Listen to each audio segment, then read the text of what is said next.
Hola, buenas tardes. Qué alegría ver la sala llena. Buenas tardes, compañeras, compañeros, amigos, premiados. Muchísimas gracias a todos por venir y bienvenidos al Colegio Oficial de Arquitectos de Cádiz. Clausuramos este ciclo de conferencias con la tercera de ellas, bajo el título Diseño ecosistémico y de la mano de Guillermo Sevillano de Suma Arquitectura, a quien quiero dar la bienvenida y las gracias por acompañarnos hoy. Tras la misma tendrá lugar el acto de entrega de los premios Sánchez Esteve Torres Clavé. Quisiera transmitir en nombre de la Junta de Gobierno nuestra efusiva felicitación a todos los premiados. Para el colegio, esta 10ª edición de los premios, que suponen 20 años desde el origen de la iniciativa, por su carácter bianual, es, como reflejan las bases, una forma de recoger una muestra significativa de la arquitectura construida en los años 2022-2023 en nuestra provincia. Contribuir en su difusión, reconocimiento colectivo y servir de punto de reflexión y de estímulo para los arquitectos. Como muchos sabéis, se elige el nombre de don Antonio Sánchez Esteve como homenaje a su extensa trayectoria, estrechamente vinculada a la provincia de Cádiz y en continuo compromiso con la vanguardia y el rigor profesional. Y el de don Josep Torres Clavé para el Premio de los Arquitectos Jóvenes, porque aun habiendo fallecido a los 32 años, fue uno de los introductores del movimiento moderno en España, amigo personal de Le Corbusier y autor de piezas emblemáticas de la modernidad española.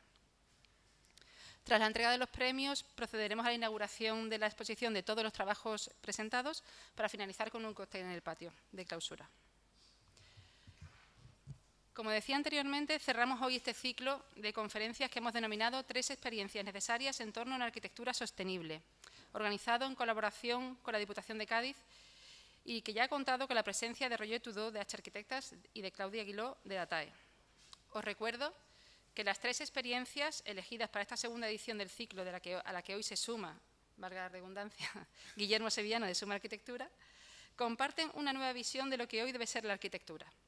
Una práctica profesional basada en una realidad material muy distinta de aquella en la que fuimos educados y que es la que la sociedad actual nos demanda. No podemos olvidar que los edificios son los mayores consumidores de energía. Utilizan el 40% de la misma y generan el 36% de las emisiones de gases de efecto invernadero. Además, la mayoría de los construidos no son energéticamente eficientes y todavía funcionan principalmente con combustibles fósiles.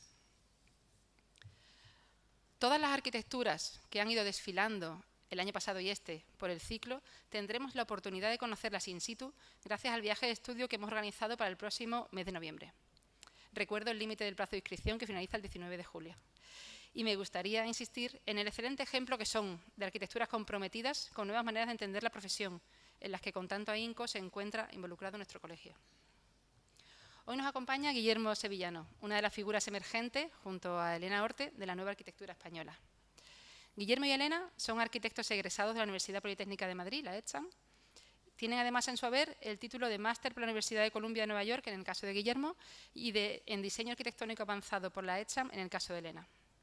Actualmente son profesores de la Escuela de Madrid y del Instituto de Arquitectura Avanzada de Cataluña.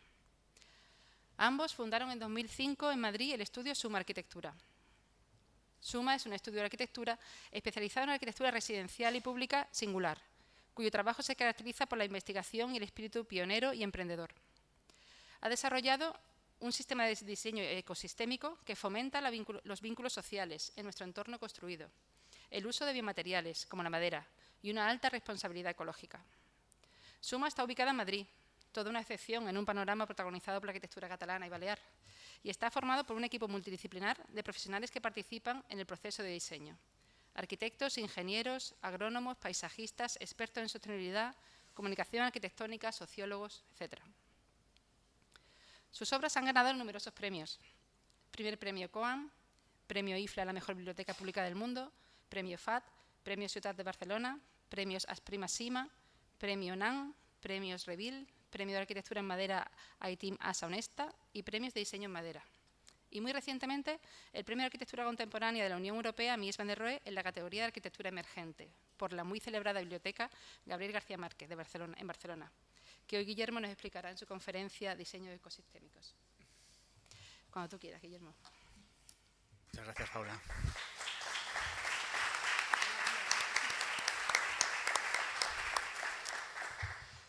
Bueno, buenas tardes a todos y todas.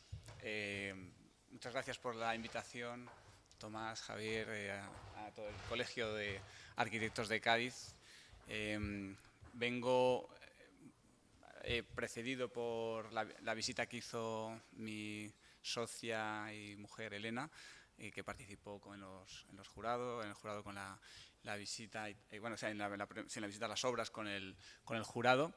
Y bueno, y por lo que me he encontrado, efectivamente vengo junto con Víctor Navarro a defender un poco la perspectiva sobre la sostenibilidad desde el centro peninsular, que parece que por lo visto ahí no miramos estas cosas. Entonces, bueno, voy a hablar en esta hora más o menos que me habéis dicho que cuente el proyecto. Es una conferencia que la estiramos o la comprimimos según las necesidades. Entonces, bueno, aquí podemos ir acelerándola. Si en algún momento también queréis preguntar alguna cosa, pues podemos hacerlo, o si no, ya luego en los actos de después tendremos ocasión de charlar. Y fundamentalmente es un proyecto sobre es una presentación sobre el proyecto de la Biblioteca Gabriel García Márquez. Antes de nada, bueno, queríamos hacer una breve introducción al trabajo del estudio. Empezamos con esa tarjeta de visita que son las páginas web, ¿no? Y como ha dicho Paula, pues estos son los proyectos, digamos, más característicos del estudio y estamos especializados fundamentalmente en obras de residencial público singular o residencial privado singular y algunos edificios públicos, particularmente bibliotecas. Hoy hablamos de la Biblioteca Gabriel García Márquez en Barcelona y, como veis también, habéis visto en las fotos, nuestro trabajo se caracteriza también por el uso de la madera en muchos de estos proyectos.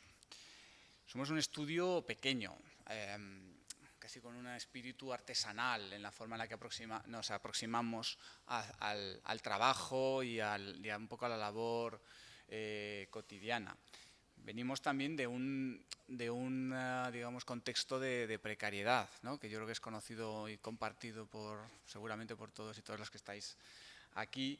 Y eso nos ha obligado a reinventarnos, ¿no? Y a tratar de redefinir nuestro papel como arquitectos en la sociedad. Digamos, ya no podemos esperar no debíamos esperar que los clientes llamaran a nuestra puerta para ofrecernos un encargo maravilloso, sino que teníamos más bien que salir a buscarlos y poner en marcha ciertos emprendimientos, ¿no?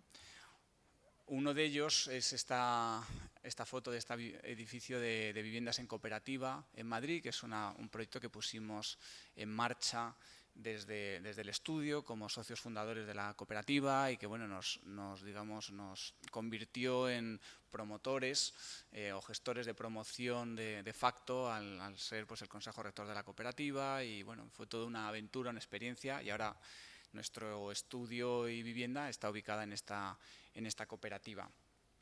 También esto es para nosotros un ejemplo de digamos, un término con el que nos identificamos y que creemos que habla mucho del trabajo que realizamos, yo creo que el colectivo de arquitectos, que es el socioconstructivismo.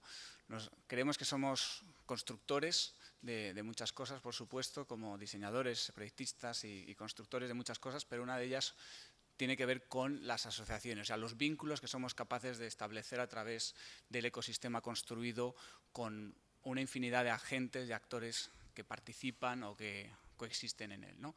Digamos, hablamos de humanos, por supuesto, pero también de elementos no humanos, ¿no? Y otras muchas digamos, elementos del entorno que creo que son relevantes en nuestro trabajo.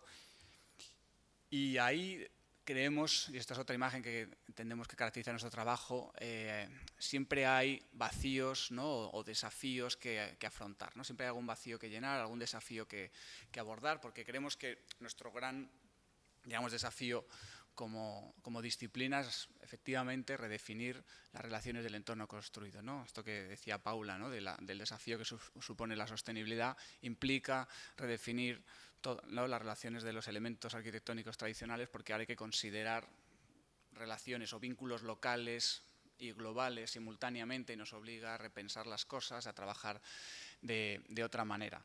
Lo mismo ocurre, bueno, o podemos plantearlo casi con cualquier programa al que nos enfrentamos. Y es un poco lo que, digamos, este es un poco el punto de entrada para hablar de la biblioteca y para intentar, digamos, vincular el proyecto de la Biblioteca Gabriel García Márquez con este ciclo de conferencias, ¿no? Al final entendemos que la arquitectura puede tener, digamos, un papel que tiene que ver evidentemente con la sostenibilidad, pero puede, digamos, tener también un alcance incluso mayor, ¿no? Digamos, de la sostenibilidad, la eficiencia energética, la huella de carbono y otros factores que son típicamente considerados en esto que llamamos la sostenibilidad, es una de las dimensiones, ¿no? de lo que llamamos las relaciones ecológicas del entorno construido. Y ahí podemos empezar a incorporar cuantas dimensiones, escalas y relaciones queramos, porque al final los vínculos que podemos establecer a través de estas redes son prácticamente infinitas o potencialmente lo somos. Y lo que podemos, digamos, lo que a nosotros particularmente nos interesa es qué papel juega la arquitectura o puede jugar la arquitectura en ello, ¿no? ¿Qué valor añadido ofrece la arquitectura a la sociedad y cómo somos capaces de ofrecer algo más que lo que el mundo quizá espera por sí mismo? Así que, disculpad que están los textos en inglés, pero bueno, no hay muchos, así que espero que no sea un problema. Cuando empezamos el proyecto de la Biblioteca Gabriel García Márquez, tratamos de responder a una pregunta bastante básica, pero que también afecta al papel de la arquitectura en nuestra sociedad, ¿no? Si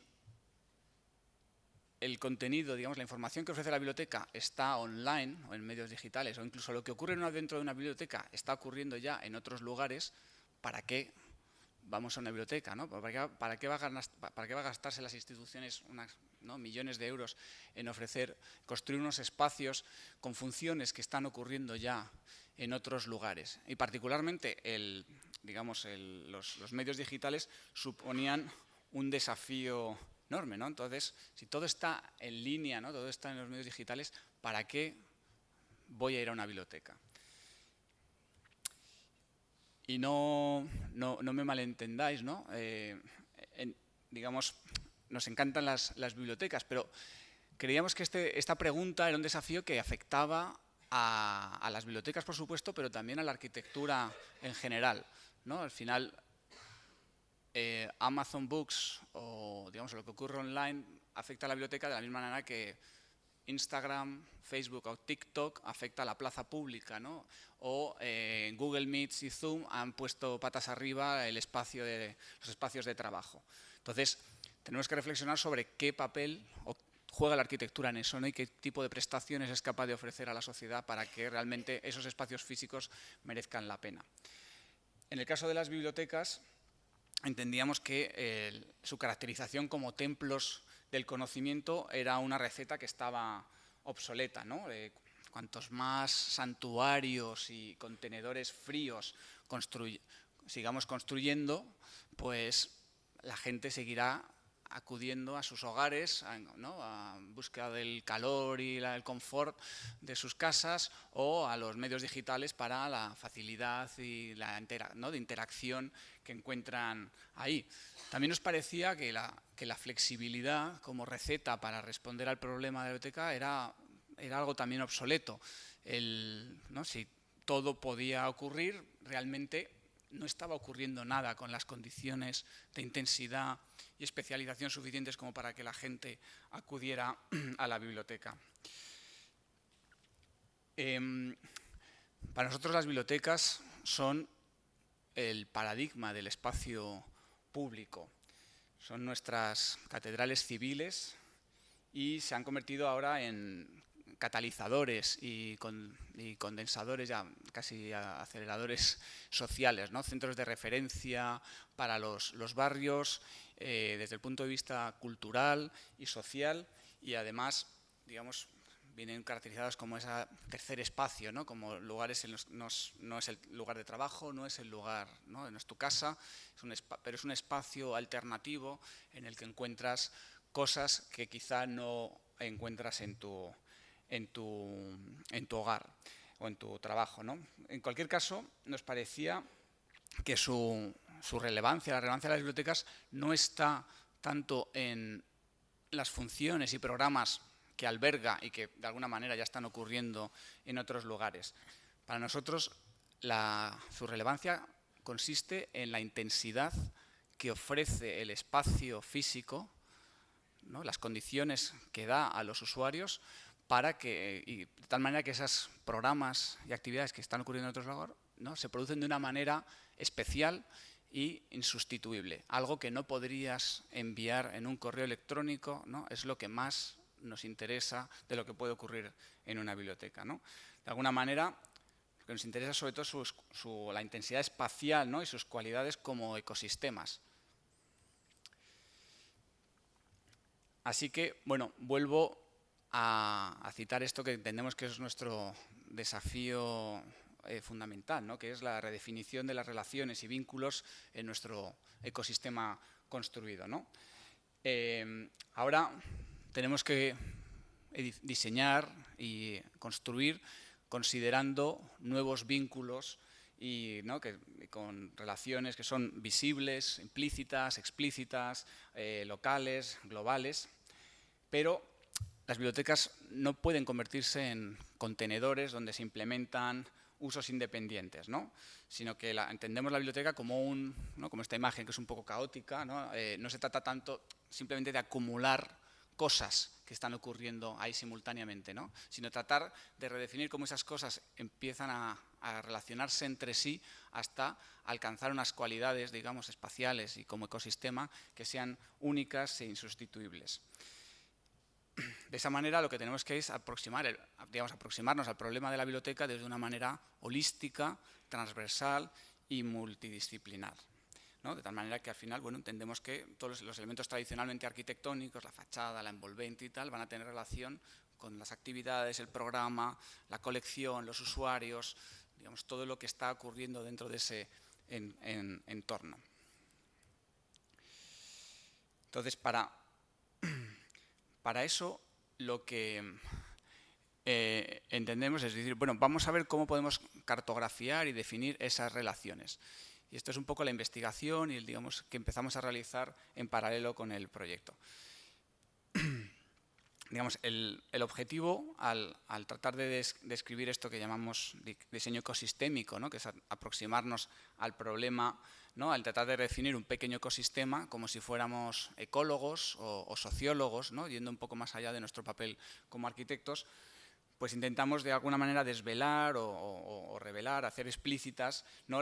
los elementos, actores y relaciones que propician una situación que nos parece relevante y que tratamos de entender, ¿no? En este caso, por ejemplo, si miramos digamos, al problema típico de una biblioteca, pues miramos ¿no? a los elementos que rodean al libro, ¿no? Tenemos el libro como objeto, ¿no? Que contiene una información, digamos, a la que se acerca un usuario, pero el usuario va a la biblioteca porque pretende, digamos, la biblioteca le ofrece algo más, ¿no? En una situación canónica se pone a estudiar en un entorno porque, digamos, pues hay unas sillas con unas mesas que ofrecen, digamos, unas determinadas condiciones físicas para disciplinar la mente y el cuerpo y favorecer el estudio. Además, estás digamos, en un entorno estimulante. Generalmente en las bibliotecas públicas, ¿no? Los estudiantes estudian con otros y eso, bueno, pues al final, no sé si se establece un clima competitivo, pero cuando el tipo de al lado lleva 3 horas sin levantarse de la mesa y tú no haces más que distraerte con cada uno que pasa, bueno, pues de alguna manera te estás contagiando de eso, ¿no? Y el ir a la biblioteca te ayuda, aunque no necesites, digamos, porque en casa puedas tener un cuarto de estudio para ti mismo, ¿no? Y todo, digamos, y la biblioteca como espacio físico contribuye a ello, ¿no? Incluso la colección de la biblioteca, todos esos libros ahí desplegados, se convierten en una especie de recuerdo continuo de todo lo que no sabes todavía, ¿no? Y que debes perseverar como pequeños altamontes en el estudio. Al final, si está debidamente, digamos, diseñado y climatizado, pues las condiciones en cuanto a atmosféricas y de iluminación y de calidad del aire pues serán las necesarias para propiciar, ¿no?, que una biblioteca sea un espacio verdaderamente estimulante y que te ofrece algo distinto de lo que, ¿no?, de lo que tendrías en tu casa o en otro lugar. Claro, con esto no hemos hecho más que describir una biblioteca canónica, de las que nos encantan, ¿no?, y que bueno, pues como aquí la Biblioteca Pública de Nueva York, pues resultan también muy estimulantes. Pero bueno, claro, estamos en el siglo XXI y quizá, digamos, el foco de atención ya no se centra únicamente, digamos, en las cualidades del espacio, sino que empiezan a incorporarse otras dimensiones. En nuestro caso, lo que empezamos a mirar fue la experiencia del usuario, que es una cosa, digamos, que se incorpora también a los discursos arquitectónicos desde un tiempo relativamente reciente, pero que también moviliza a la arquitectura como agente que fomenta determinadas condiciones o no en la experiencia de los usuarios. Entonces, volvemos otra vez al libro y empezamos a construir algo. Vamos a intentar entender, digamos, cómo de diferente puede ser el simplemente acceder a una pieza de información en unas condiciones o en otras. Siempre ponemos el mismo ejemplo. No es lo mismo ver un monólogo en YouTube, ¿no?, en tu tablet en casa, que ir a un teatro. La experiencia es radicalmente diferente. Y intentamos empezar a entender por qué la experiencia es radicalmente diferente en un teatro. Entonces, volvíamos a decir, bueno, si colocamos el libro, empezamos a reconstruir como ecólogos toda la red de relaciones, ¿a qué nos lleva esto? Pues tenemos, digamos, directamente el documento, la pieza de información, pero si lo colocamos en un escenario, ¿no?, en un determinado medio, ¿no?, lo convertimos en un evento. Empezamos a entender el espacio físico, cómo contribuye a eso. Nuevamente aparece una atmósfera estimulante, ¿no? Digamos, está rodeado por gente que se está riendo y que participa de ese evento. Aparte que hay lo entendemos en el tiempo y hay una anticipación del evento y digamos, una serie de etapas que hacen que lo que ocurre tenga unas cualidades especiales por las expectativas que se han podido generar y por lo que uno espera. Con todo esto, lo que acaba, potencialmente incluso puede haber una continuidad de la experiencia posterior. Con todo ello, lo que uno consigue es que la experiencia de ese acceso a la información, que es la función básica de la biblioteca, sea radicalmente distinta, ¿no? Y podemos expandir las posibilidades del programa bibliotecario atendiendo a estas cuestiones debidamente abstraídas, por supuesto. Aquí tenemos este ejemplo, ¿no?, de un recital de poesía de Elvira Sastre, que llena auditorios muy grandes, que parezca increíble. Así que lo que hicimos, digamos, fue, una vez, digamos, con este enfoque, fue tratar, ¿no?, de entender cuál era digamos, las condiciones que podían darse en la biblioteca desde el punto de vista, ¿no?, como un ecosistema en el que la experiencia podía intensificarse de una manera especial y podían ocurrir muchas cosas que vamos a ir viendo. Esto era un ejercicio que, como mencionaba antes Paula, ¿no?, implica no solo, digamos, al colectivo de arquitectos, ¿no?, sino que también participan especialistas de muchas materias desde nuestro punto de vista, ¿no? Hay, pues, desde los ingenieros y ingenieras con los que estamos acostumbrados a trabajar habitualmente, pero desde el punto de vista, no solamente desde estructuras e instalaciones, sino también desde el punto de vista de la acústica, sociólogos, especialistas en marketing, por la manera, digamos, en las que se establecen las relaciones del usuario con los objetos de la colección, ¿no? Consultores de todo tipo, de tecnología bibliotecaria, escenógrafos, ¿no?, diseñadores de interiores. Digamos, es una conversación en la que entendemos que tienen que participar muchos agentes en sucesivas iteraciones y que son los que hacen posible que podamos redefinir el ecosistema construido en esos términos. Parece como ingeniería social, pero lo que se trata es como de aumentar nuestra sensibilidad a la hora de hablar o de diseñar el entorno construido, ¿no? siendo conscientes de que podemos establecer vínculos y nuevas relaciones con cosas que hasta ese momento no estaban sobre el papel. Así que, bueno, vamos ahora a hablar de la biblioteca para, digamos, poner en contexto el trabajo que realizamos del proyecto y dirección de obra hasta la construcción. Y voy a empezar por contar brevemente el entorno en el que se implanta.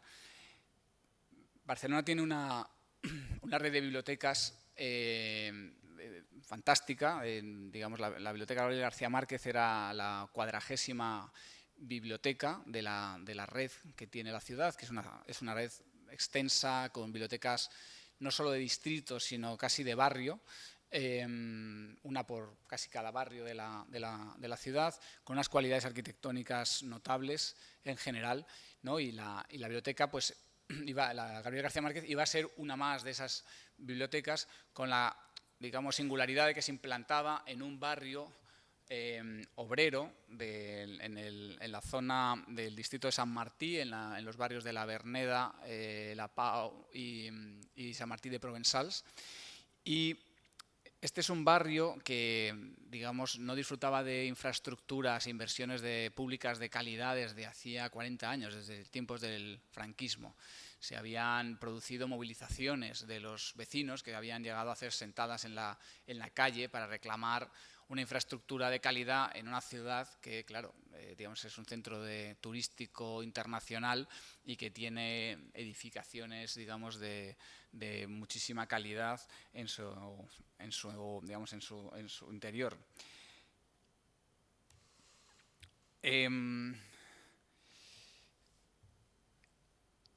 Nosotros, digamos, entendíamos que la biblioteca, hemos hablado ahora del libro, y entendíamos que la biblioteca de alguna manera se convierte en un paradigma del espacio público, pero también de alguna manera es una versión intensificada de la ciudad, ¿no? Digamos, como decía, muchas de las funciones que alberga la biblioteca ya ocurren fuera, y de alguna manera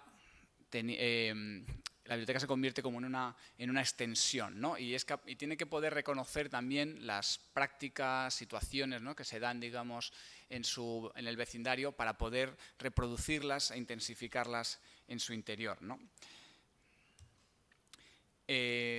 Si hablamos otra vez como del libro, el concepto de la biblioteca era bastante sencillo, ¿no? Una vez lo que empezamos a hacer, digamos, hace varios años, antes de hacer este proyecto, llevamos a cabo otros también con programa bibliotecario, inspirados un poco en un concepto parecido. Consistía en coger un libro, digamos, del que habíamos visto que mantenía su relevancia como objeto físico, y, digamos, el problema del libro de alguna manera es el mismo problema que el de la arquitectura, ¿no? Si el libro desaparece porque absorbido por lo digital, pues la arquitectura también puede sufrir el mismo destino. Entonces creemos que todavía era un objeto que podía representar a las bibliotecas, y debidamente abstraído se convertía también en una referencia espacial y arquitectónica relevante. Entonces cogemos el libro, lo abrimos, plegamos las hojas y las horadamos, convirtiendo la biblioteca en una especie como de libro de paisaje, ¿no?, de hojas plegadas. Así hicimos un proyecto de una biblioteca en Fuerteventura. Luego participamos en un concurso en la Biblioteca Central de Helsinki, hicimos una segunda iteración, ¿no?, de este concepto, juntando este abanico de libros. En este concurso fuimos finalistas junto a otros 5 equipos nórdicos, pero bueno, finalmente se ha construido una fantástica biblioteca en Helsinki. Y finalmente la Biblioteca Gabriel García Márquez, que trata de alguna manera evoca un apilamiento de libros, digamos, de hojas nuevamente plegadas y abiertas. A nosotros este concepto no nos interesa tanto como objeto identificable, ¿no?, como, digamos, en esta especie de paradigma moderno, ¿no?, de que el edificio la función del edificio sea identificable. Nos interesa más por las cualidades espaciales, digamos, que lleva consigo como matriz, digamos, densa, que permite trabajar con el espacio con ciertas libertades, como veremos ahora. La biblioteca se ubica, como he dicho, en este barrio de San Martín, y el solar de arranque era un terreno con un parking que estaba detrás de una comisaría de Policía Nacional, en un cruce entre dos calles secundarias con aceras estrechas. O sea, era un no lugar, ¿no? Como lo definió, non-place, de lo que definiría Rem Koolhaas, ¿no? Casi de libro. No era, digamos, un solar como singular, ubicado con una plaza delante maravillosa, o digamos, no era el mejor sitio para hacer la mejor biblioteca del mundo, ni nada parecido. Y bueno, iba a ser un equipamiento más de la red que tiene. Inicialmente además contaba con un programa de guardería que iba a ir ubicado en la planta inferior, pero que finalmente el ayuntamiento sacó y llevó a otro lado para que la biblioteca pues respirara mejor, lo cual fue un gran acierto.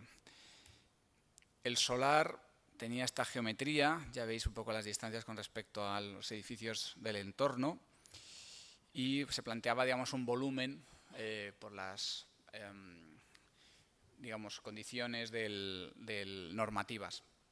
Y aquí, digamos, empezamos que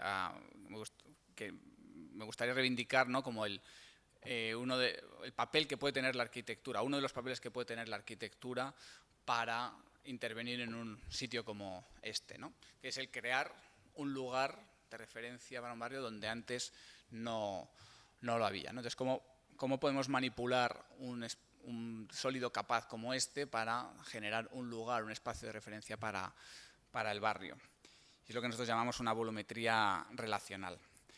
La primera operación fue hacer un corte en esquina y generar un chaflán que de alguna manera reprodujera las condiciones, ¿no?, o reinterpretara de alguna manera las condiciones de los chaflanes característicos del ensanche barcelonés. Esto además permitía, digamos, introducir un vector digamos, o gestionar un vector que es el vector norte-sur, que, como sabéis, en el ensanche de Barcelona la matriz está girada a 45 grados con respecto al norte-sur, porque sigue, digamos, la directriz del mar, y en esta parcela también el eje norte-sur atraviesa diagonalmente la finca, así que digamos que el chaflán, digamos, sigue esa alineación y permite, digamos, mejorar las condiciones de este cruce de calles secundarias como plaza pública, como lugar de encuentro. De hecho, después de construir el edificio, este lugar ha recibido la denominación de Plaza Carmen Balcells, que fue la editora de Gabriel García Márquez y Vargas Llosa, que trajo en los 70 y 80 a muchos autores latinoamericanos a Barcelona.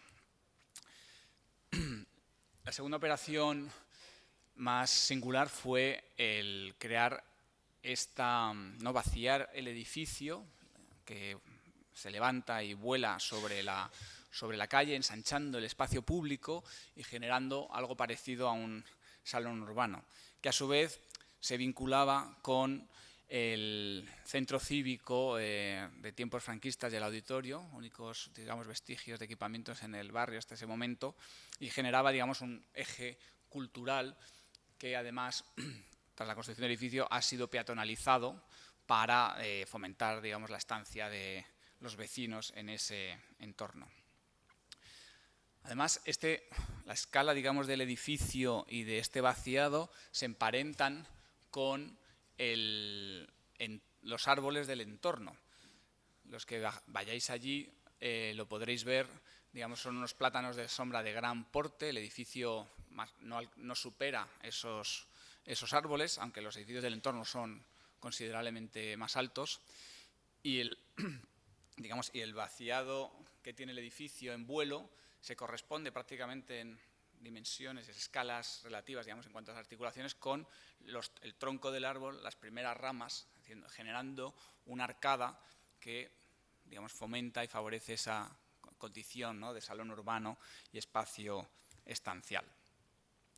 Aparte, bueno, se generan una serie de vacíos y de huecos. Hay una operación muy importante que consiste en levantar el edificio y vaciar la planta baja, de liberarlo de obstáculos visuales para que sea lo más permeable y pueda atraer lo más posible a los usuarios.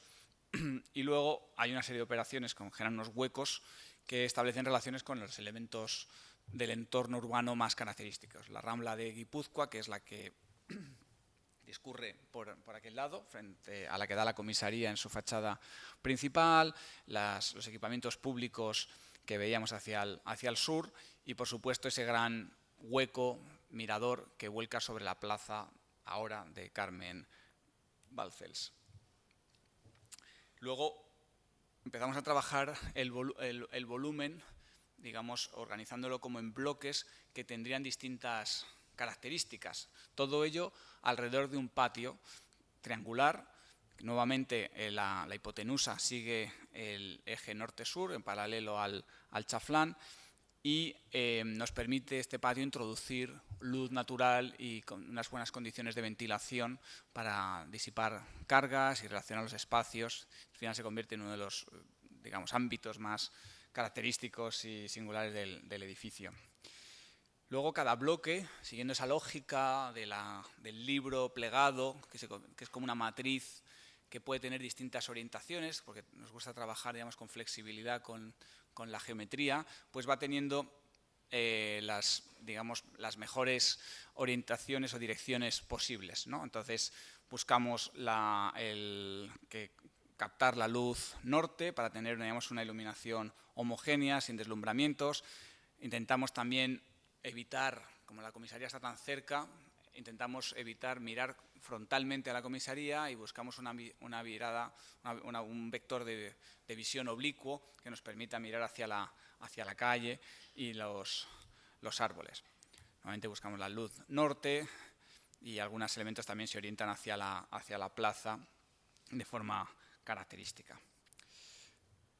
Internamente, el edificio se organiza con 3 núcleos en torno a un patio.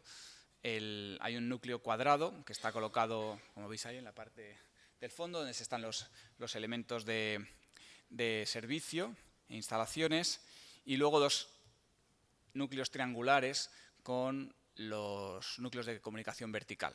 Núcleos que en realidad son más bien de evacuación, porque en el interior del patio lo que hay es una escalera en espiral que recorre todo el edificio. También hay unos ascensores en esos núcleos triangulares que permiten una conexión eficaz.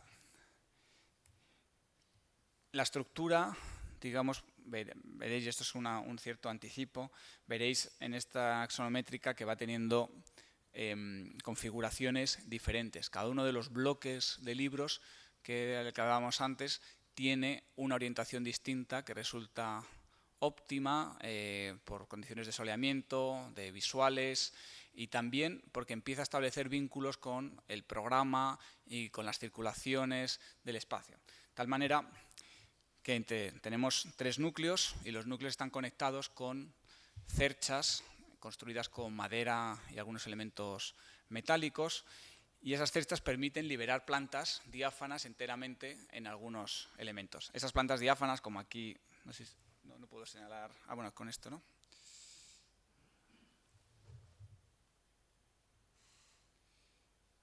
Espera, que está. No. Ahora. Por aquí en la pantalla. Esta es una de las plantas diáfanas y esta es una de las cerchas conectando estos dos núcleos. Aquí también tenemos una estructura, digamos, densificada que conecta esta parte del núcleo con este núcleo con el otro. Aquí hay digamos, una singularidad que podréis ver, quizás es una cosa especial, pero veréis que el núcleo cuadrado no está colocado en el vértice del patio, que sería lo más lógico y evidente, pero al mismo tiempo impediría la circulación, digamos, en ese paso. Entonces lo que hace es que las cerchas y estos elementos, en vez de entregar aquí, entregan en el plano posterior, de tal manera que en cada planta lo hacen en una posición posterior, de forma que eso permite pasar en paralelo y evitar, digamos disolver la esquina de alguna manera y el punto en el que tradicionalmente estaría, digamos, acumulada todos los esfuerzos mecánicos de la estructura, pues lo llevamos más atrás a ese núcleo que va sacando unas pantallas para recoger las cerchas de cada planta. Puedo pasar para atrás. ¿Lo veis? Aquí veis otra estructura que entrega ahí en vez de ahí. Eso permite pasar por aquí. Aquí se pasa por aquí y en la siguiente lo mismo. Va hasta atrás y se pasa por ahí. Eso, digamos, permite disolver esta esquina.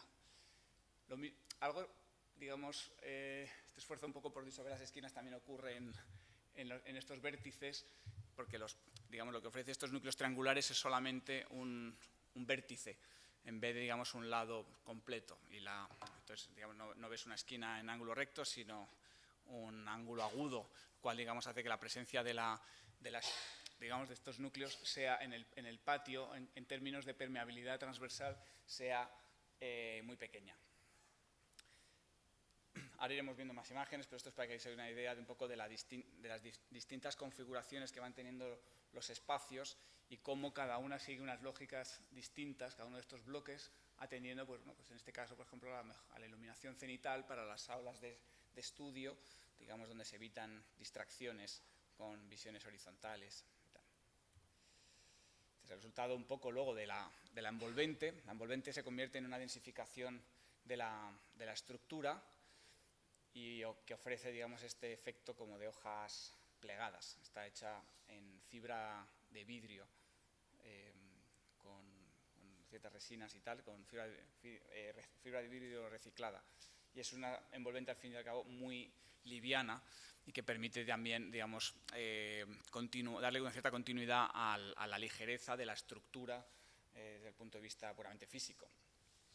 Esta es una imagen que es en realidad una actualización del fotomontaje con el que ganamos el concurso y que de alguna manera recoge un poco la condición que tenía este barrio, ¿no? Digamos, una especie de entorno más o menos oscuro, ¿no? Donde se veían al fondo los grandes hitos turísticos de la ciudad, de la Sagrada Familia, el Tibidabo, ¿vale? Y donde, bueno, la biblioteca, los vecinos la pretendían como un cierto faro, ¿no? Nuevo faro para el barrio y que permitiera atraer a los vecinos a su nuevo centro de referencia.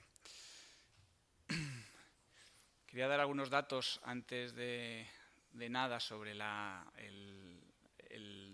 digamos, cuantitativo sobre el edificio, que tiene unos 4.000 metros cuadrados y una estructura desde la cimentación, que tiene una losa de cimentación para arriba. Toda la estructura es de madera, salvo algunos elementos metálicos. Los 890 metros cúbicos de hormigón podrían haber sido probablemente bastantes menos, pero tenemos un problema de arcillas expansivas en el solar. Y bueno, en principio no había problema porque no había agua, no se preveía que hubiera agua, pero lo que ocurre siempre cuando empiezas a excavar te encuentras agua y entonces tienes que redefinir la cimentación, y teníamos un problema que el edificio era demasiado ligero, a pesar de tener 5 plantas, y las arcillas podían levantarlo, con lo cual tuvimos que lastrarlo en la cimentación con más hormigón del que nos hubiera gustado. Y los costes de los ratios, digamos, en los que se ha movido el edificio son unos 1.900 euros de coste de ejecución material por metro cuadrado construido, y con equipamiento pues se va a unos 2.300 de contrata, precio de contrata. Bueno, hemos hablado de la volumetría relacional. El segundo punto digamos, característico del edificio es la estructura de madera.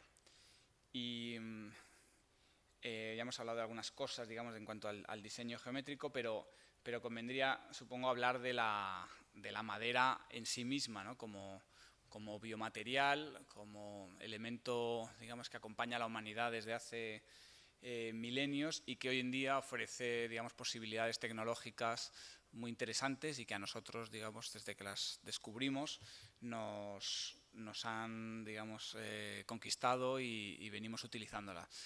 Digo desde que las descubrimos porque no recibimos apenas formación en la escuela sobre estructuras de madera. Y apenas una optativa que cursé en su momento y digamos, y nuestro conocimiento ha sido a través de la experiencia práctica con el material y la experimentación. Y bueno, y la madera es desde luego un material que hay que conocer, que tiene sus cualidades, sus características, también sus dificultades, pero que tiene unas indudables ventajas, ¿no? No sé si las conocéis, digamos, aquí hay otras zonas en las que están más acostumbrados a trabajar con madera, pero digamos incluso otros países, ¿no? que lo tienen como más interiorizado, pero en general es verdad que con la madera nos seguimos encontrando bastantes prejuicios todavía, pero bueno, voy a mencionar algunos de pasada, que están aquí recogidos muy esquemáticamente. Digamos, ya sabéis que la madera tiene un factor de almacenaje de dióxido de carbono muy importante. Al final, la madera que vemos en estos edificios, en estas estructuras, es dióxido de carbono almacenado, ¿no? A través de la fotosíntesis durante el periodo de crecimiento del árbol. Ese volumen de toneladas es esta dimensión que aparece aquí. Esto es esto es todo el CO2 que ha almacenado los bosques durante su desarrollo y que se plasman en el edificio. Esta es digamos, incluye la vida útil del edificio. Esto sería, digamos, si se demoliera el edificio y se desmantelara la estructura, ese sería el coste de emisiones.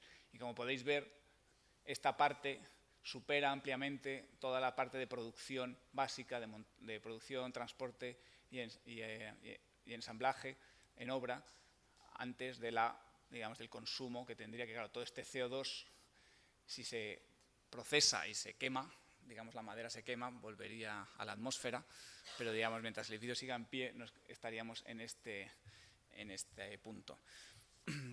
Luego, la madera tiene otras cualidades, tiene un impacto positivo sobre los bosques y digamos, la gestión forestal. Al final genera valor para los bosques, para mantenerlos, preservarlos, y siempre que la gestión forestal sea sostenible, y que para eso hay entidades certificadoras, PFC y FSC son algunas de ellas, bueno, permiten, digamos, que el paisaje, digamos, que ahora se caracteriza por la agricultura, y que históricamente, cuando construíamos barcos y casas en madera, tenía mucha mayor presencia de bosques, pues vuelva, digamos, a recuperar esa presencia de árboles y tal, ¿no?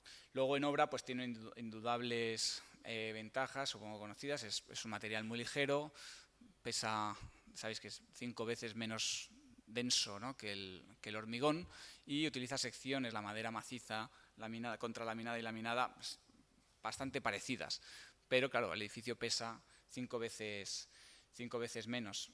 Permite además un proceso de puesta en obra muy rápido y eficaz, y con una precisión, porque al final son todo sistemas de control, digamos, con corte control numérico, que permite mucha precisión, digamos, se convierte como una especie de gran mecano, digamos, como si fuera una gran estantería, ¿no?, por así decirlo.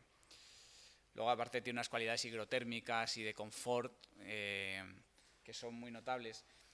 Y por último, que tenía que ver con la imagen esta, la madera para nosotros tiene unas cualidades sociales muy importantes. O sea, es un material con el que podemos plantear, ¿no?, hacer cosas que quizá con otros materiales estructurales no sería posible, ¿no? Por eso podemos hacer muebles, podemos hacer elementos que se equiparan con el mobiliario o con cosas con las que las personas van a estar en contacto directo y no van a tener, digamos, problemas, no van a tener, digamos, o sea, van a sentir una empatía, digamos, material, ¿no?, gracias a la baja efusividad térmica de la madera y, digamos, un poco a la presencia cultural que tiene en nuestra memoria, muy importante, ¿no? Es algo con lo que nos gusta mucho trabajar.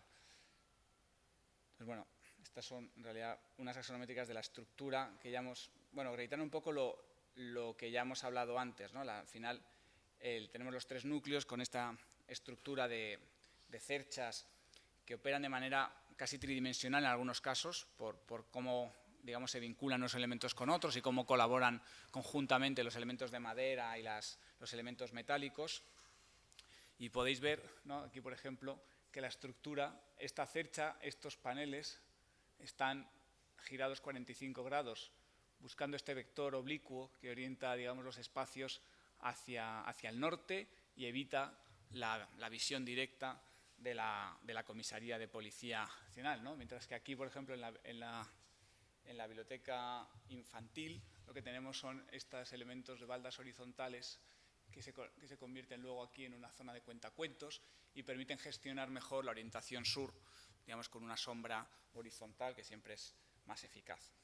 En las partes superiores tenemos estas aulas, nuevamente las que he hablado antes, con esta luz cenital y los grandes huecos y miradores.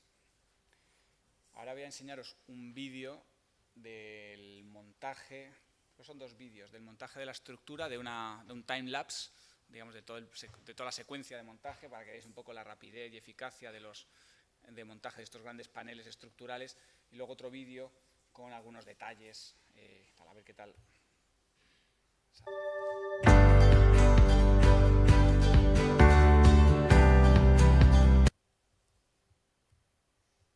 Perdonad, a ver si puedo poner...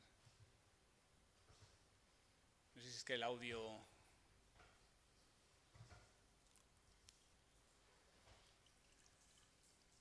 Tenía un audio, pero no sé...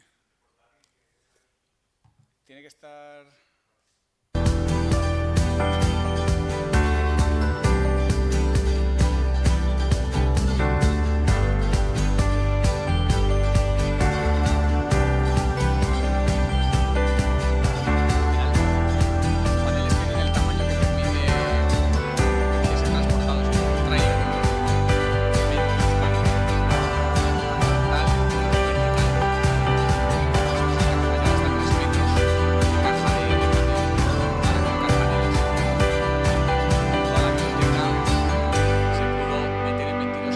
que vinieron desde Austria, porque digamos es donde encontramos las fábricas capaces de producir, ¿no? Y responder a esta demanda de volumen de madera, y como habéis visto, bueno, pues fue algo bastante eficaz. A ver si el otro vídeo...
Y las transiciones de madera a metal, procuramos que sean lo más, digamos, sutiles y posibles. Al final, digamos, entendemos que la estructura no tiene que hablar del esfuerzo tectónico y tecnológico que hay detrás y hacerlo explícito, sino que como tiene toda una infinidad de papeles, porque está, digamos, actuando no solamente como estructura mecánica, sino como muchas otras cosas, debe ser capaz de adoptar otros papeles y, por tanto, digamos, su condición mecánica pasa a un segundo plano. Entonces, bueno, os voy a enseñar fotos de la estructura terminada. Esto son fotos que están algo maquilladas porque cuando terminamos la estructura fue justo cuando estalló la pandemia del COVID y Barcelona cerró las obras públicas durante 6 meses. El edificio no estaba protegido, la estructura no había una cubierta que lo protegiera, se estaba simplemente con la madera vista. Y os podéis imaginar, durante 6 meses de polvo, de contaminación, lluvias, la estructura quedó bastante ennegrecida. Pero bueno, luego pudo rescatarse bastante bien y se limpió. Este es uno de los elementos que, bueno, que nos gusta enseñar típicamente cómo funciona este sistema tridimensional, que es una cercha en un plano y también es resuelve el voladizo en otra dirección, hacia la plaza. Podéis ver la orientación de las pantallas, ¿no?, que se abre decididamente hacia ese lugar público, y las diagonales aparecen, digamos, en este caso en vez de madera, son elementos metálicos que van, digamos, colocándose con precisión en función de las necesidades estructurales, ¿no? Aquí tenemos una diagonal, aquí hay 2 y aquí hay 3 en paralelo. Una de las dificultades de trabajar con madera, que como sabéis es un sistema heterogéneo, no es isótropo sino anisótropo, con lo cual obliga a gestionar bien, ¿no?, las continuidades de los materiales, porque no es como el hormigón, ¿no? Al final el hormigón digamos, trabaja en todas las direcciones de una manera muy homogénea cuando va armado, ¿no? Pero en el caso de la madera es vital, ¿no?, tener en cuenta las orientaciones de las tablas, donde es más eficaz, porque varía mucho la resistencia mecánica de cada parte. Y cuando lo combinas con metal, pues las transiciones son siempre complejas, ¿no? Entonces, sobre todo si no quieres tener como grandes capiteles, grandes elementos de madera, te obligas a trabajar de una manera un tanto más indirecta y sofisticada, ¿no? Por ejemplo, con este cordón metálico que digamos, refuerza la cercha y permite realizar las transiciones entre los elementos diagonales y los elementos de madera. Habéis visto el vídeo, ¿no?, de cómo se enhebraban esas barras macizas de acero a través de unos agujeros que se habían hecho previamente con máquinas de control numérico de varios ejes, ¿no?, que permiten vaciar la estructura con mucha precisión. Y el resultado, a ver, es, una vez, digamos, ya vestido el edificio con instalaciones, iluminación, es algo parecido a esto. Aquí tenemos otras imágenes de la estructura recién terminada, los elementos de madera contralaminada y laminada, un poco el resultado posterior. Y aquí quería hacer también una pequeña pausa para hablar de las instalaciones que discurren sobre esta estructura de madera.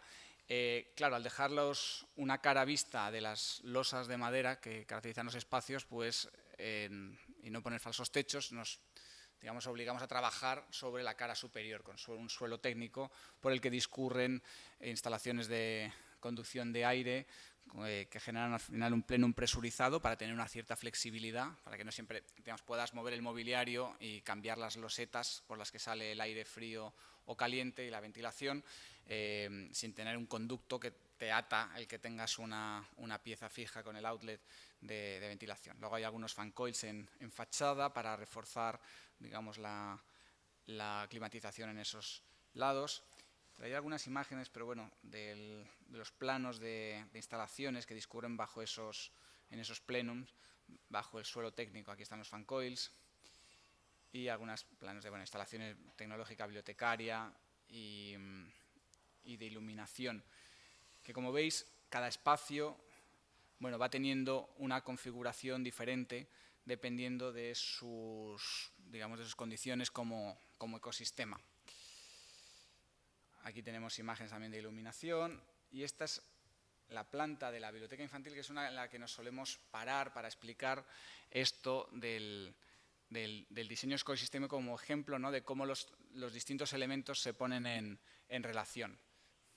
Cuando estábamos aquí veis también todas las instalaciones. Al final la obra en estas fases, hasta que se pone el suelo técnico, es una especie de gincana en la que moverte por el edificio es andar subiendo y bajando, pero bueno, si se hace con suficiente cuidado, las instalaciones se acaban salvando.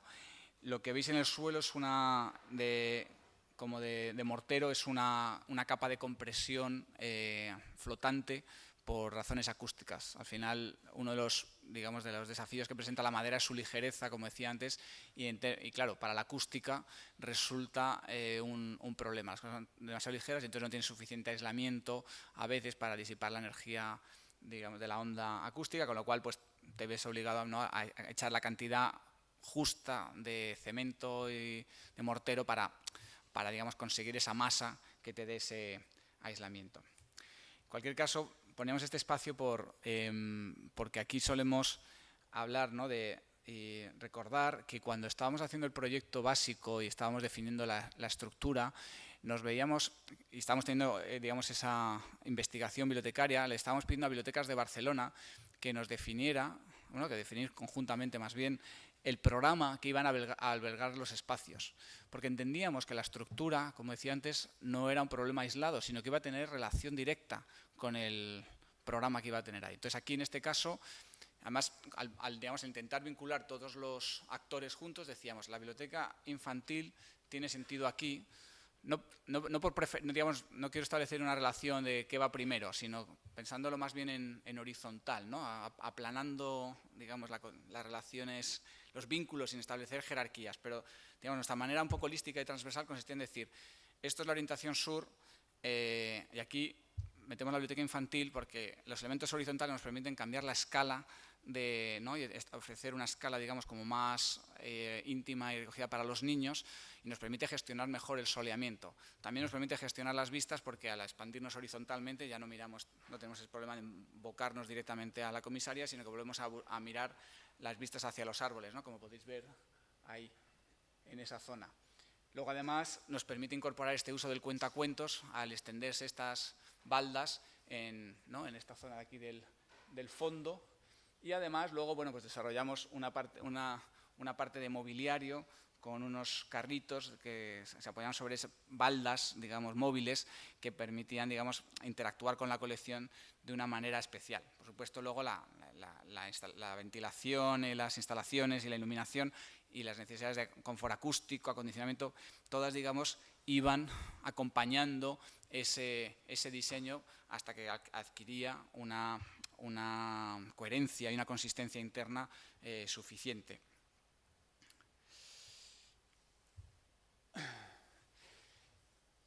Bueno, el tercer punto que quería compartir con vosotros y vosotras hoy es la investigación, digamos, programática, en concreto, que desarrollamos con propuestas para definir los ecosistemas que iban a tener lugar en la Biblioteca Gabriel García Márquez.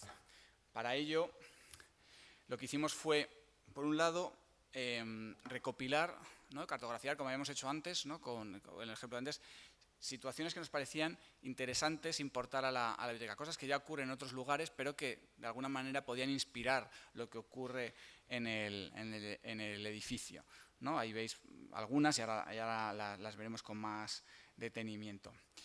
Y luego lo que hicimos fue combinar esas situaciones, ¿no? Trabajamos, digamos, de una manera constructivista, digamos, constructiva, propositiva, redefiniendo relaciones, ¿no? Las vinculamos, las reorganizamos, las hibridamos, las mezclamos de distintas maneras, de tal forma que en un determinado lugar pueden propiciarse situaciones muy diferentes, ¿no? Y vamos a ver algunas de ellas.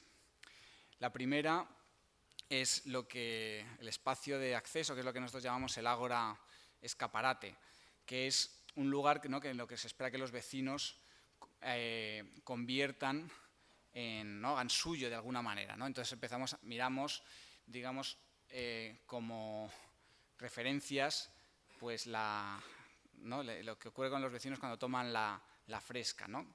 Qué condiciones, digamos, atmosféricas y de espaciales, ¿no?, físicas, se dan en un lugar de eso para que verdaderamente los vecinos sientan que es algo que les pertenece de alguna manera, ¿no?, y que pueden apropiarse de ello, activarlo, y para ello entendemos que no es solamente que hay unas condiciones físicas particulares, sino además tiene que haber un evento y una serie de acciones, ¿no?, que propician todo eso.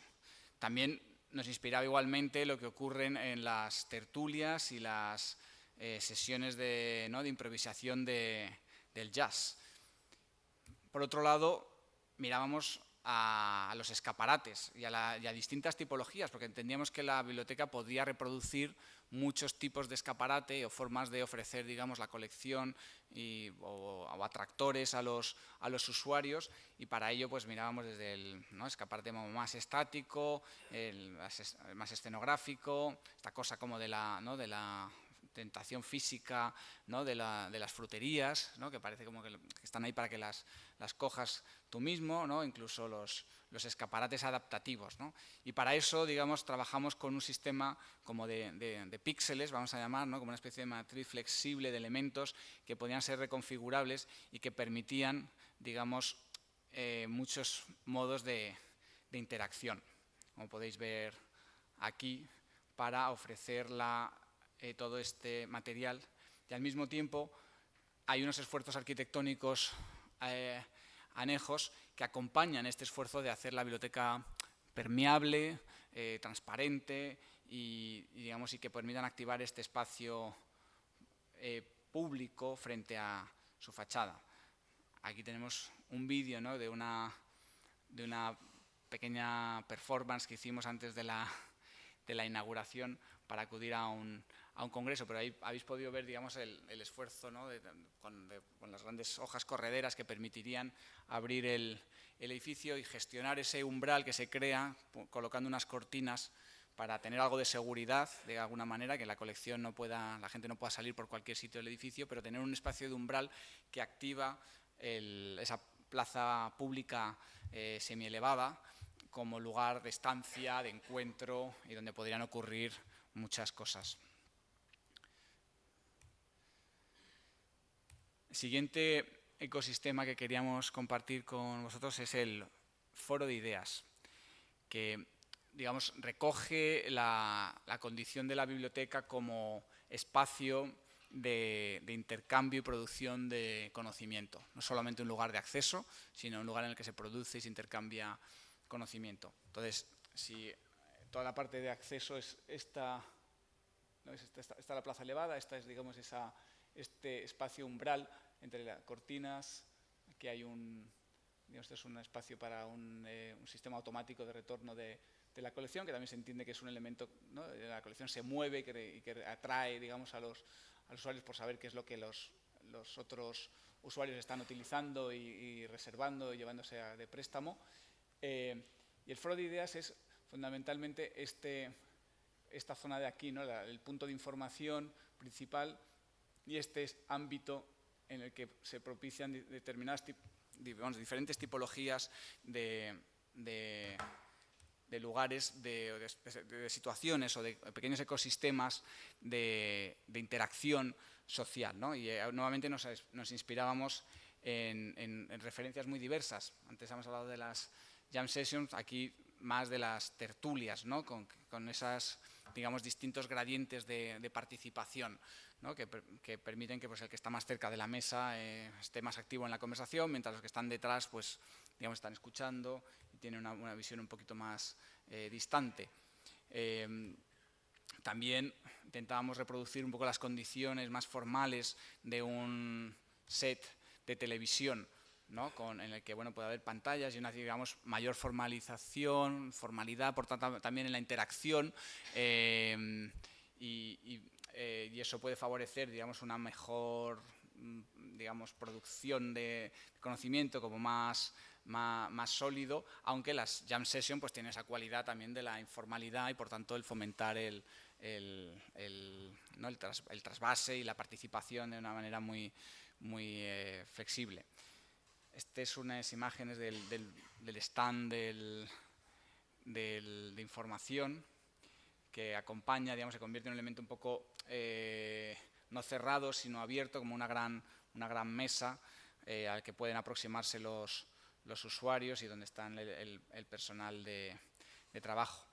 Y en el Foro de Ideas se dan estos distintos ambientes con diferentes tipologías de espacios, acompañados por estas cortinas translúcidas que permiten abrir, cerrar, ¿no? Y generar una cierta privacidad entre los ámbitos para poder tener pues, una pequeña reunión. Aquí podéis ver algunas imágenes también. Ya está el edificio, las anteriores imágenes eran antes del edificio inaugurado, con lo cual faltaban algunos elementos. Aquí ya está como más vestido el edificio, con elementos también de absorción acústica en el techo. Y podéis ver un poco el resultado. El tercer ecosistema es lo que llamamos la espiral de encuentros, y es para mí creo el espacio principal de la biblioteca, que es el gran patio que la recorre de arriba abajo con esa escalera en espiral que va desembarcando en las plantas o en las zonas diáfanas de la estructura. Para aquí nuevamente, bueno, nos inspiraban con muchas situaciones que entendíamos que podíamos reproducir dentro de la biblioteca. Una era evidentemente el patio, ¿no? como espacio con unas cualidades digamos, atmosféricas y climáticas muy particulares. En este caso, además, el patio actúa como digamos, una especie de chimenea solar que permite evacuar y disipar cargas térmicas. Y también al mismo tiempo se convierte en un desafío porque hay que gestionar el humo en caso de incendios. Entonces, bueno, hay una serie de cortinas integradas en la estructura para en caso de que se declarara un incendio se desplieguen y en todas las plantas menos aquella en la que está el fuego, de tal manera que el humo pueda salir por la chimenea. En la parte superior hay unos exutorios para disipar el humo y así que no se produzca una afección a todo el edificio. También nos interesaba la idea, ¿no? de la biblioteca como periplo, ¿no? como digamos, viaje al que uno va no solo a encontrar un documento concreto, una pieza de información, sino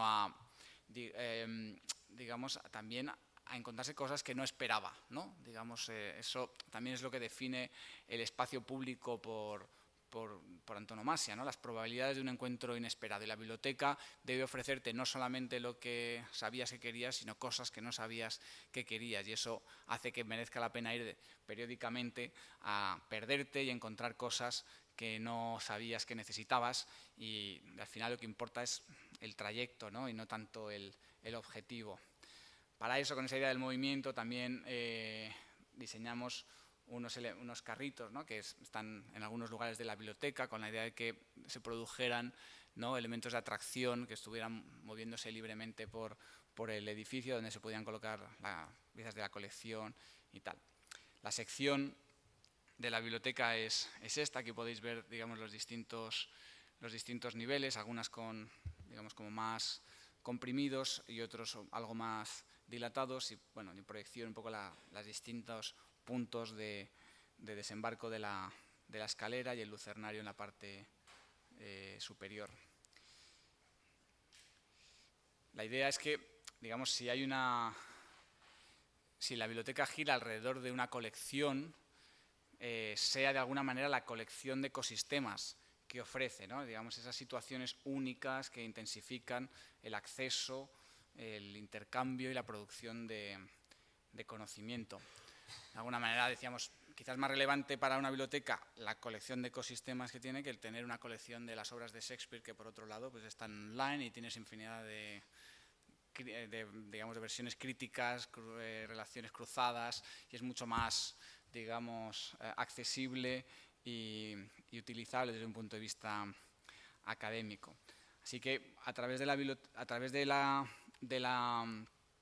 espiral, ¿no? de este periplo por la espiral que recorre la biblioteca, pues vamos descubriéndola de alguna manera y la biblioteca se convierte en cierta forma en un paisaje, ¿no? que va cambiando porque su geometría, por las características, digamos, de los distintos ecosistemas, va ofreciendo siempre facetas diferentes. Dependiendo de dónde nos situemos, nos encontramos, ¿no? con vistas además siempre muy abiertas y permeables. Siempre, digamos, la visión atraviesa los espacios porque hay luz, digamos, hay abundante luz y mucha transparencia, con lo cual, digamos, este entorno, digamos, vegetal, arbóreo, que rodea el edificio parcialmente, está siempre muy presente en el entorno, como podéis ver en estas imágenes. Seguimos subiendo planta por planta. y vemos, bueno, pues algunas otras imágenes de la escalera.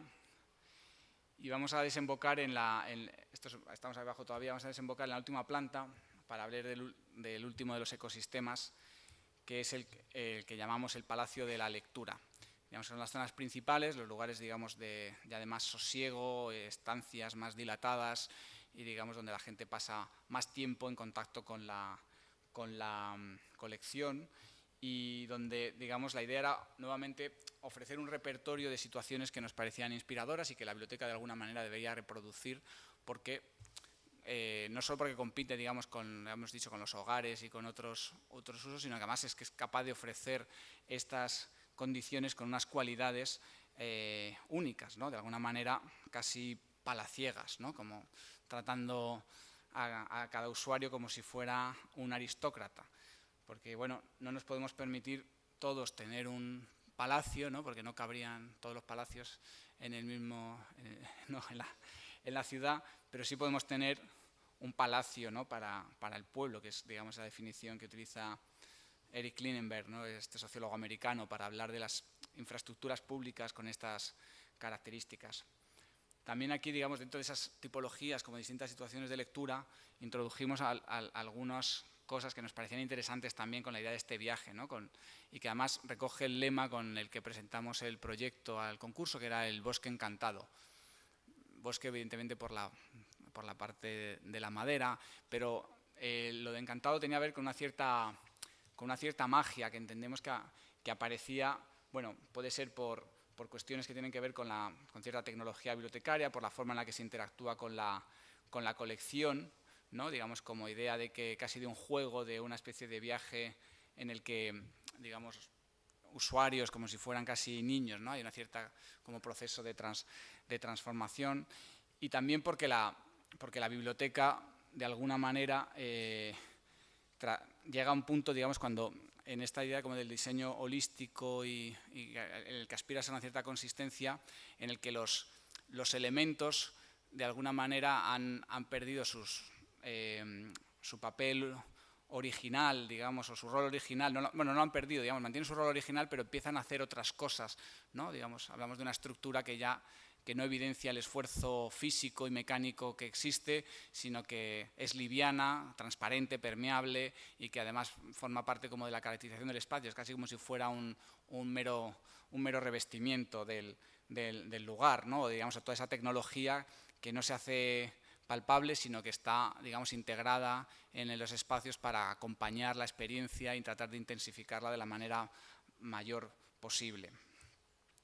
Tenemos algunas imágenes de la biblioteca construida y en uso, donde podéis ver también estas diferentes tipologías de situaciones de lectura, ya cuasi domésticas, ¿no? Por su caracterización, incluyendo esta hamaca que está junto a esto que hay ahí al fondo. Eso es el busto de Gabriel García Márquez que regalaron la Fundación Gabriel García Márquez al Ayuntamiento de Barcelona, y que está ahí. Este es el jardín de invierno, así lo llamamos, que es un espacio, bueno, más digamos, orientado al sur, tiene unas protecciones solares verticales, pero que se pretende que en invierno, cuando el sol está más bajo, se convierte en un lugar también de confort, ¿no? Y quería terminar con dos imágenes que para nosotros sintetizan el edificio.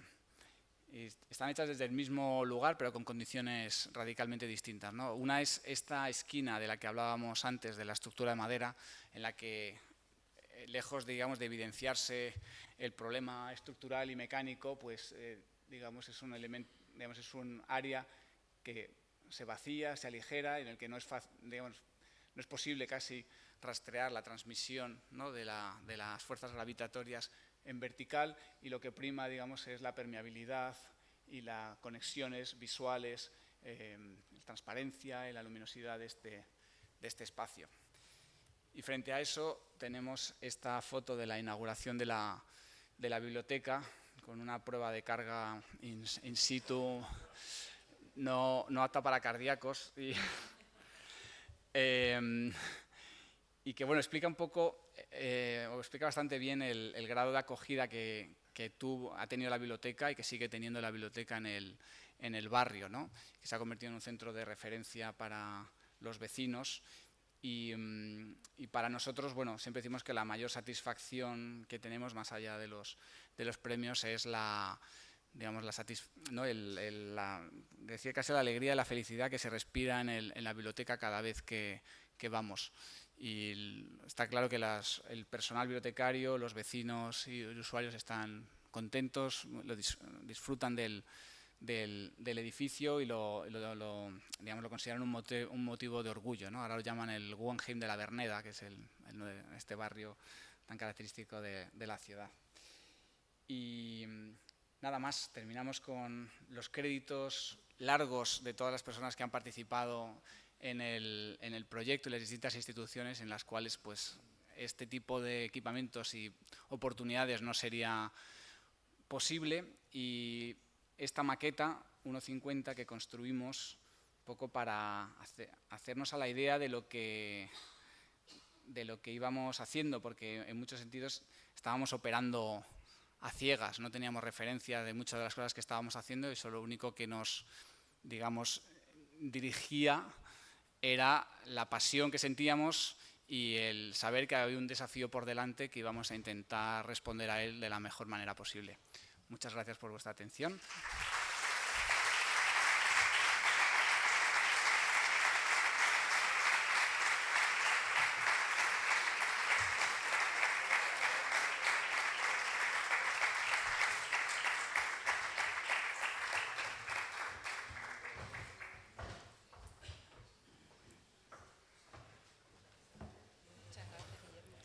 No sé cómo me he pasado muy largo, me he ido muy largo, ¿no? Bueno, pues enhorabuena y muchas gracias, Guillermo. Muchas gracias.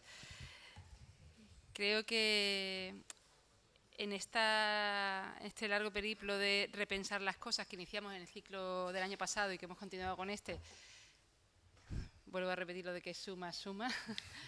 Y hay una cosa importante que has dicho en cuanto a la experiencia radical diferente que supone el estar en los sitios, que es una cuestión que nosotros en el colegio nos hemos planteado muchas veces, precisamente por estas conferencias. No es lo mismo venir y escucharte y ver en directo que verlo online o verlo después. Yo creo que esto nos ha venido muy bien que nos lo digas. Y nada, darte las gracias por recordarnos cómo la arquitectura crea un lugar, un faro en este caso, como los vecinos decían, pero bueno, un lugar que además de todo lo que has contado espacialmente es maravilloso y precioso y que estamos deseando ir en noviembre a conocer. Así que muchísimas gracias, Guillermo. Muchas gracias. A vosotros.